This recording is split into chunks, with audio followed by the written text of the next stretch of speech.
Welcome to English study point. সকলের প্রতি আন্তরিক প্রীতি ও শুভেচ্ছা। প্রিয় শিক্ষার্থী, আশা করি তোমরা ভালো আছো। আমরা কষ্ট করে হলেও 12টি টেন্স এর গঠন প্রণালী এবং সংজ্ঞা শিখেছি। আমরা এখন এই টেন্সগুলির উপরে ভিত্তি করেই বাক্য তৈরি করতে পারব। মূলত আমি যে জিনিসটা তোমাদেরকে বোঝাতে চাইছিলাম সেটা হলো যে ইংলিশটাকে একটু ভাষার মতো করে শেখার কথা তোমাদেরকে বলি। এটাকে যেন আমরা শুধু লেখাপড়ার উপরেই সীমাবদ্ধ না রাখি, এটাকে একটু ভাষার মতো করে শিখি এবং এটা একটু ব্যবহার, পরস্পরের মধ্যে একটু ব্যবহার করার চেষ্টা করি। আমরা যদি এই ইংলিশকে ভাষার মতো করে ব্যবহার করতে পারি তাহলে কিন্তু আমি পরীক্ষার প্রশ্নপত্রের উত্তরও ওইভাবে করতে পারবো। কারণ পরীক্ষার প্রশ্নপত্রের যে নমুনা আছে বা ব্যবহার আছে বা যেভাবে প্রশ্ন করা হয় সেখানে কিন্তু আসলে বাক্যের সাথেই কাজ করা হয়। সুতরাং আমি যদি বাক্য জানি, আর ইংলিশ যেহেতু একটু ভাষা, প্রত্যেকটি ভাষার জন্যই কিন্তু বাক্য বা সেন্টেন্স প্রয়োগ, ভাষা প্রকাশের যে মাধ্যম সেটা কিন্তু আসলে মানুষ কিন্তু একটা বাক্যের মাধ্যমেই কিন্তু তার মনের ভাষাটা পূর্ণভাবে প্রকাশ করে। যেমন আই এম সো হাংরি, আমি খুবই ক্ষুধার্ত।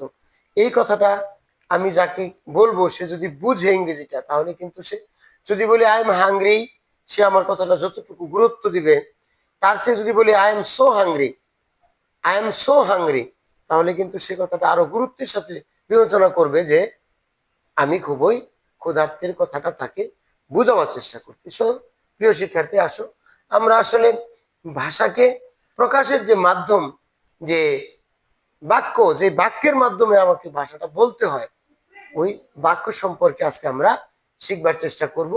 আর এই বাক্যগুলোই কিন্তু 12 প্রকার টেন্সের উপরে হবে। কোনো বাক্য প্রেজেন্ট ইনডিফিনিট টেন্সে হবে, কোনো বাক্য প্রেজেন্ট কন্টিনিউয়াস টেন্সে হবে, কোনো বাক্য ফিউচার ইনডিফিনিটে হবে, কোনো বাক্য ফিউচার কন্টিনিউয়াসে হবে।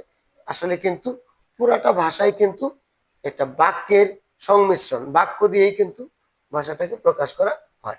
সুতরাং যদি আমরা ইংরেজিকে যদি ভাষা মনে করি, আর এই ভাষা প্রকাশের মাধ্যমে হচ্ছে কি সেন্টেন্স, তাহলে আমাদেরকে কিন্তু জানতে হবে সেন্টেন্স কাকে বলে, কত প্রকার ও কি কি।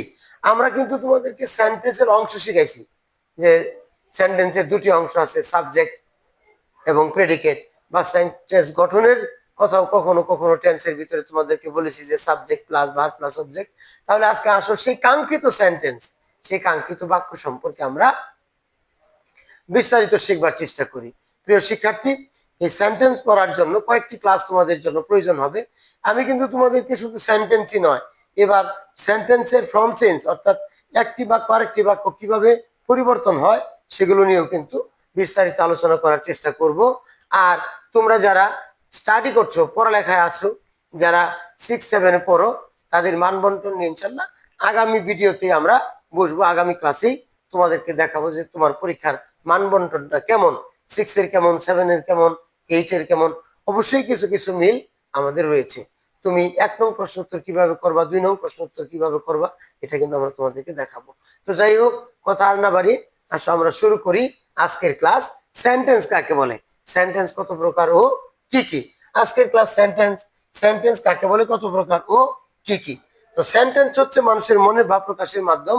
এটা একটা ওয়ার্ডের সমন্বয়, কতগুলো ওয়ার্ড পাশাপাশি বসে যদি একজন বক্তার, যিনি কথা বলেন, যদি একজন বক্তার মনের ভাব সম্পূর্ণরূপে প্রকাশ করে তবে তাকে সেন্টেন্স বা বাক্য বলে। বুঝাইতে পারছি কথা? খুব খেয়াল করো, যদি কারো মনের ভাব সম্পূর্ণরূপে প্রকাশ করে, কয়েকটি শব্দ পাশাপাশি বসে যদি কারো মনের ভাব সম্পূর্ণরূপে প্রকাশ করে তবেই তাকে সেন্টেন্স বা বাক্য বলে। যেমন I am in class 2, I am in class 4, I am in class 9, অথবা I M a student, I am going to school, my father is a farmer. আমার কিন্তু মনের ভাবগুলো খুবই সহজভাবে প্রকাশ হচ্ছে। সুতরাং তোমার বুঝবার আর বাকি নাই যে সেন্টেন্স হচ্ছে অনেকগুলো শব্দের সমাহার, অর্থাৎ সবগুলো শব্দ পরস্পর পাশাপাশি বসে যদি একজন বক্তা সম্পূর্ণ মনের ভাব প্রকাশ করে তবে তাকে সেন্টেন্স বা বাক্য বলে। আমরা আমাদের মনের ভাব প্রকাশের জন্য যতগুলো কথা বলি, ওই কথাগুলোকে আমরা 5 প্রকার করে বলি, হয়তো অ্যাসার্টিভ, ইন্টারোগেটিভ, ইম্পেরেটিভ, অপটাটিভ এবং এক্সক্লামেটরি। কথা বুঝাচ্ছে? আমরা কিন্তু 5 ধরনের বাক্যই ব্যবহার করি: assertive sentence, interrogative sentence, imperative sentence এবং অপারেটিভ সেন্টেন্স। এর পরেও গঠন অনুসারে সেন্টেন্স আরো 3 প্রকার আছে, যেগুলো সিম্পল, কমপ্লেক্স এবং কম্পাউন্ড। ওটা প্রায়োগিক, ওটা তোমাদেরকে আমরা পরের ক্লাসগুলোতে বোঝাবার চেষ্টা করবো। এখন অর্থভেদে সেন্টেন্স কয় প্রকার? 5 প্রকার। এই যে তোমার পড়ালেখা শুরু হলো, তুমি সেন্টেন্সকে চেঞ্জ করবা, অ্যাসার্টিভ কে ইন্টারোগেটিভ বানাবা, অ্যাসার্টিভ কে ইম্পারেটিভ বানাবা। এই তো তোমার পরীক্ষা দেওয়ার ফিটনেস তোমার মধ্যে আসবে। তোমার ভাষাও শেখা হবে এবং প্রশ্নের উত্তর করাও শেখা হবে। তাহলে আমরা দেখে নেই যে আমাদের সর্বমোট বাক্য হলো কত? 8টা। আর এখানে অর্থভেদে সেন্টেন্স মোট 5 প্রকার: অ্যাসার্টিভ, ইন্টারোগেটিভ, ইম্পারেটিভ, অপটাটিভ এবং এক্সক্লামেটরি। প্রিয় শিক্ষার্থী, তুমি খাতায় লিখে নাও। যদি আমার বোর্ডের অক্ষর তোমার কাছে অস্পষ্ট মনে হয়, বোঝা না যায়, আমার মুখের কথা তো তুমি বুঝতে পারতেছো, সুতরাং লিখে নাও: অ্যাসার্টিভ সেন্টেন্স বর্ণনামূলক বা বিবৃতিমূলক বাক্য, ইন্টারোগেটিভ সেন্টেন্স প্রশ্নবোধক বাক্য, ইম্পারেটিভ সেন্টেন্স অনুজ্ঞাসূচক বাক্য, অপটাটিভ সেন্টেন্স দুয়া বা আশীর্বাদমূলক বাক্য বা আকাঙ্ক্ষা সূচক বাক্য, এক্সক্লামেটরি সেন্টেন্স বিস্ময় সূচক বাক্য। অর্থাৎ হয় আমরা বর্ণনা দিই, না হয় আমরা প্রশ্ন করি, না হয় কাকে কোনো আদেশ নিষেধ করি, না হয় কাউকে কোনো দোয়া করি, অথবা মনের বিষয় প্রকাশ করি। এই তো, এর চেয়ে বেশি কিন্তু আর নাই। তোমার ভয় পাওয়ার কোনো কারণই নাই। শুধু তোমাকে শিখতে হবে 5 প্রকার বাক্য তুমি কিভাবে তৈরি করবা। If you will be able to make 5 kinds of sentence, then we will be expert in English language. Then you can easily speak in English language. So don't afraid, stay with us. I will process you to make the sentence. Understand? ইংলিশকে ভয় পাওয়ার কোনো কারণই নাই। তুমি পরীক্ষা কিভাবে দিবা এটা তোমাদেরকে আমরা দেখাবো ইনশাআল্লাহ। এই যে শুরু করেছি, এখন কিন্তু তোমার চেঞ্জিং সেন্টেন্সের অপশনে গেলেই তুমি কিন্তু দেখবা যে সেখানে অ্যাসার্টিভ কে ইন্টারোগেটিভ করার কথা বলা আছে। আমরা এগুলো দিব, সাথে সাথে তোমাদেরকে পরীক্ষা তুমি কিভাবে দিবা, 1 নং প্রশ্ন উত্তরটা তুমি কিভাবে করবা, এটা কিন্তু আমরা তোমাদেরকে শেখাবো। আসো, ক্লাসের পাশাপাশি বা এই ভাষাটাকে শেখার পাশাপাশি আমরা পরীক্ষার প্রস্তুতিও নিয়ে নেই। যেহেতু আমি ইংরেজি শিখবো, ইংরেজি পরীক্ষা দিতে যাব, যদি আমি ইংরেজি ভাষা জানি তাহলে তো আমার ইংরেজি পরীক্ষা দেওয়ার কোনো সমস্যাই না।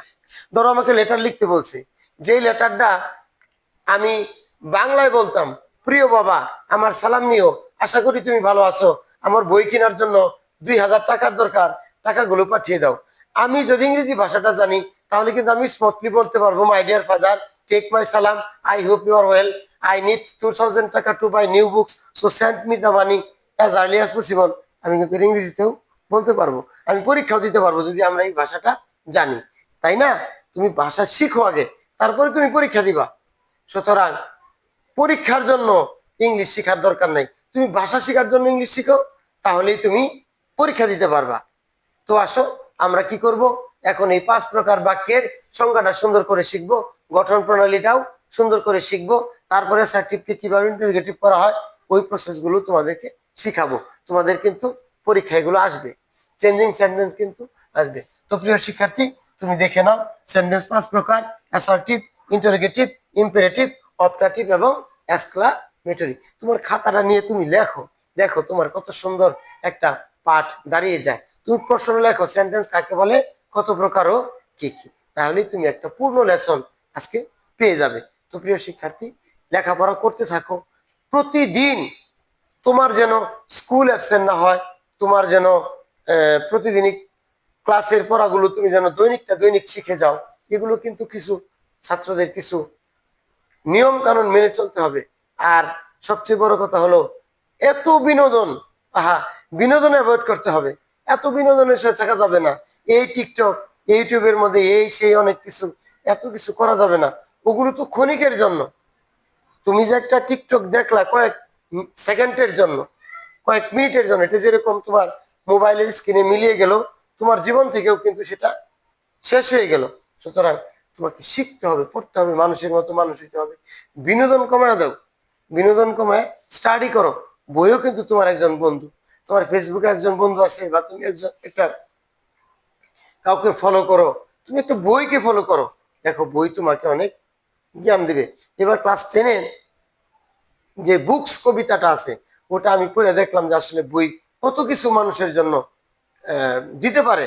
বইয়ের মধ্যে মানুষ কিন্তু ওইখানে কবিতার মধ্যে বলা হয়েছে যে বই যিনি পড়েন, বই পড়তে পড়তে মনে হয় তিনি আর তার বসার জায়গাতেই থাকেন না।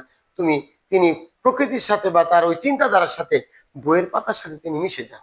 তো সো তুমি বইয়ের সাথে সম্পর্ক করো, বই পড়ো এবং তোমার ক্লাসের পড়াগুলো তুমি পড়তে থাকো। ইনশাআল্লাহ তুমি ভালো করবে, ভয় পাওয়ার কোনো কারণ নাই। আমরা তোমাদেরকে ইজি করে ক্লাসগুলো দেওয়ার চেষ্টা করছি। তো সকলের প্রতি ধন্যবাদ, সকলের সুস্বাস্থ্য কামনা করে শেষ করছি। আল্লাহ হাফিজ।